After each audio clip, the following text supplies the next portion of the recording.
Welcome all to the new Sony conference. So what happened is that PlayStation did something really interesting. They showed a lot of gameplay without sacrificing or making talking so much.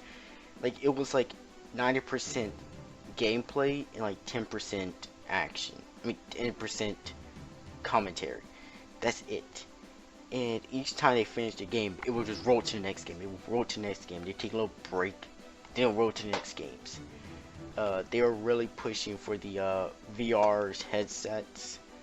Um, so the games that they revealed, which I'm gonna start in order from what I remember, was God of War 4.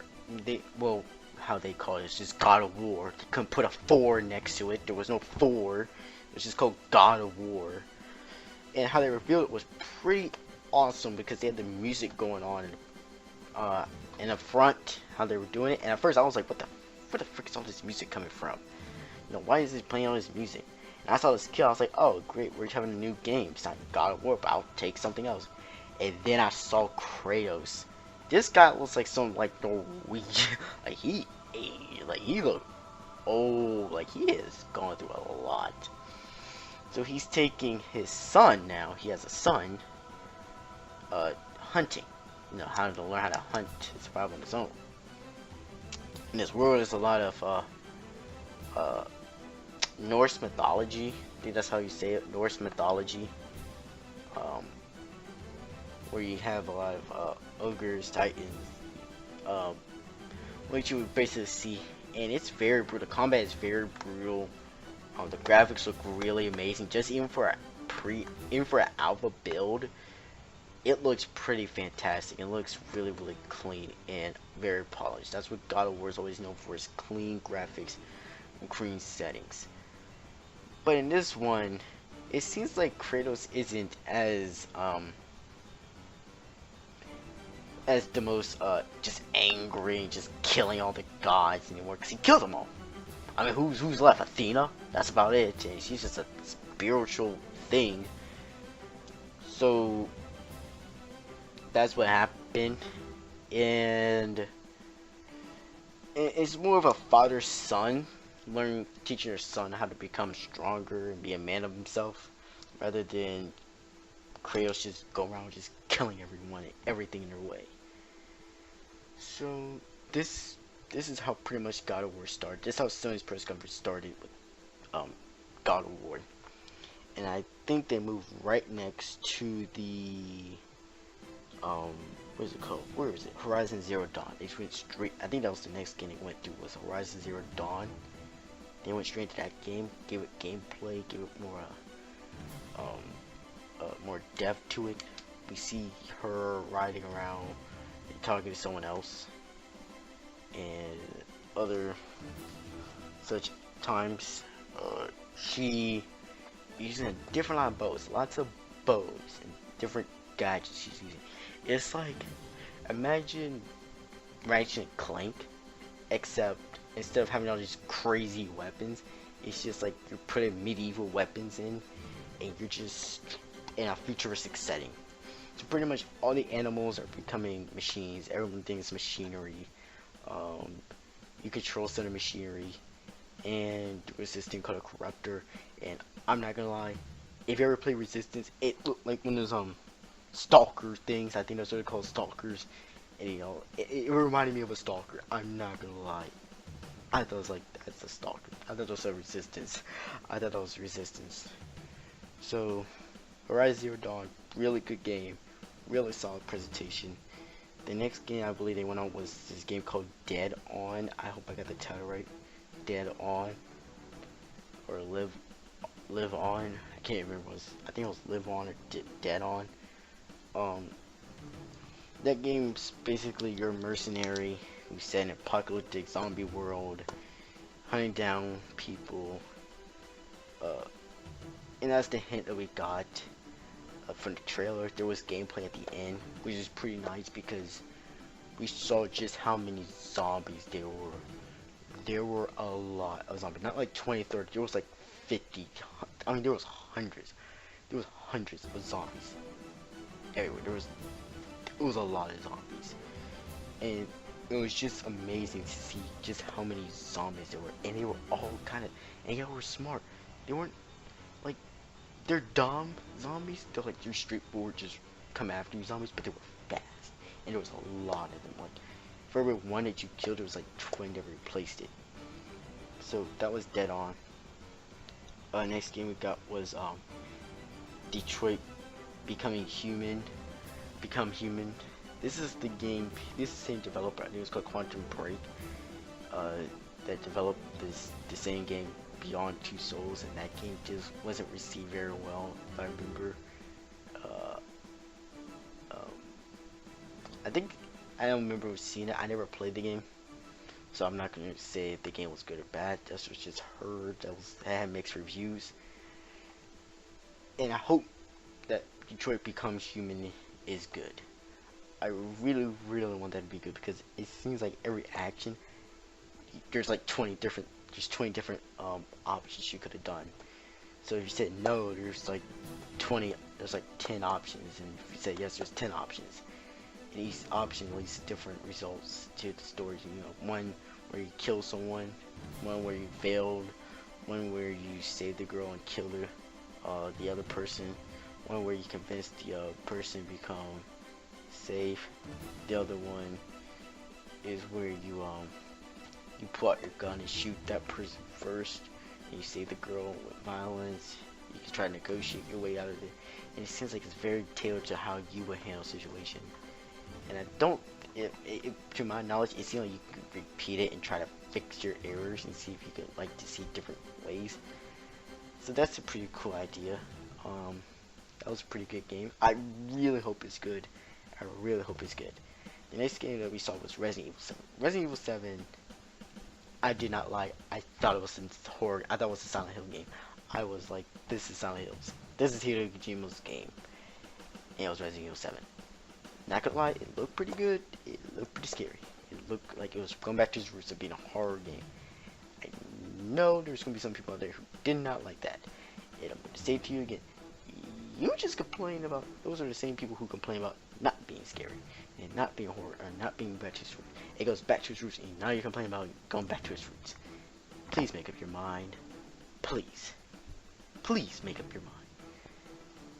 Next, oh, and also, Resident Evil 7 is VR compatible. From beginning to end, it's VR compatible. I'm sure Dead On is also VR compatible. I have no idea if it is or not. I didn't get that part. I know I didn't hear God of War 4 being part VR. Next game we got was Death Stranding. This is Hideo Kojima's and Norman Reedus game. It reminds me of Silent Hills, except it looked lighter, because the areas are really light, but it seemed like a lot of death. It seemed like a lot of things have died. I mean, everything's died. Everyone's died. Everything is dead. And you get to see naked Norman Reedus, so that's a thing. I'm so mad about Silent Hills being canceled, but hey, what can you do? At least we got some game. I think this is Hideo's giving us, flick off to Konami. He's like, hey, you don't want to have this golden nugget of money coming after you? Fine, I'll just get Sony the money. See what happens. And so this is the partnership they had. The next game they did was for all the VR games. They're releasing was Star Wars Battlefront, X-Wing battles. They have the new there was the new Star Wars. There was a lot of VR games they were releasing. The majority of new games are coming out for the PS4 also works for the VR. Since the VR is coming out October 21st, 2016, it comes out around $3.99, but it's gonna come with 50 games in its library by the end of this year. So that's a lot of games they're pumping out. and that's good because that 399, that is a new PlayStation. That is a new PlayStation and an Xbox. That is a slim. That is a slim. That is a slim. That's two slims. I remember. That's two. That's two Xbox One slims. That's two Xbox One slims you could have got. So I hope this PlayStation VR is good. It has to be good with that big of a library. So 50 games at the end of 2016. It's gotta be really good. It's gotta hold up. Next game that came out was we saw a gameplay of COD because you know Sony and Activision now have a partnership now with they have COD. Yeah, 1 month 1 month ahead deal where they get it 1 month before all the other ones get it. So they got to play the gameplay for Call of Duty on their VR, which looks pretty dang good. It looked pretty good. It let you look pretty good. Still complaints is that it's still DLC locked, pre-order for Modern Warfare 4. They could have won everyone over. They could have won everyone over if they made Modern Warfare 4 remaster. But Activision is going to become stubborn, and it's going to fall with the ship, and not going to release it. They're probably going to wait till their sales are really bad, and then they'll make it just separate. And then they're going to say all the 80 people, people who pre-ordered say get the COD 4 remaster, they paid $80 just for that one title. Gonna feel like, wow, we got slapped in the face. You know, I should just waited. So, I mean, they're in a double bond. They could have stopped the bleeding right there. They could have won the Battlefield versus COD new board where they have that day. That day they could have won it, but they decided not to. Sony then talks about their VR, how they implemented VR, talk about the gaming community. The gaming community for PlayStation is really strong. They really love them. They're really doing a lot more. I heard a little bit more of updating. And then they went to the next game, which is Spider-Man. Yes, there is a Spider-Man. I don't know if this is a PS4 exclusive or not. It seems like it's just a time exclusive, but that new Spider-Man game does look pretty good, and it's based off the Tom Holland Spider-Man Marvel Civil War that just came out for Captain America Civil War that just came out this year, which was a fantastic movie, and I did love that Spider-Man, and he did do a fantastic job of being Spider-Man, a little kid. Really good job of being Spider-Man in that Marvel movie. So they're making that Spider-Man because how I know that was Marvel's Civil War Spider-Man is because his eyes, where his eyes were, started shrinking in like electronically, so I knew that was the new Spider-Man. His kind of new costume design, the spider on his chest is white and it's long. Will that be a downplay?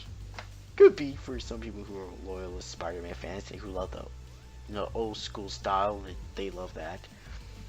But hey, sometimes you gotta do a little bit of changing to make it a little bit better. So it looks good. I want to see some more gameplay. I want to see how the web swinging mechanics are. Who's gonna be in the game?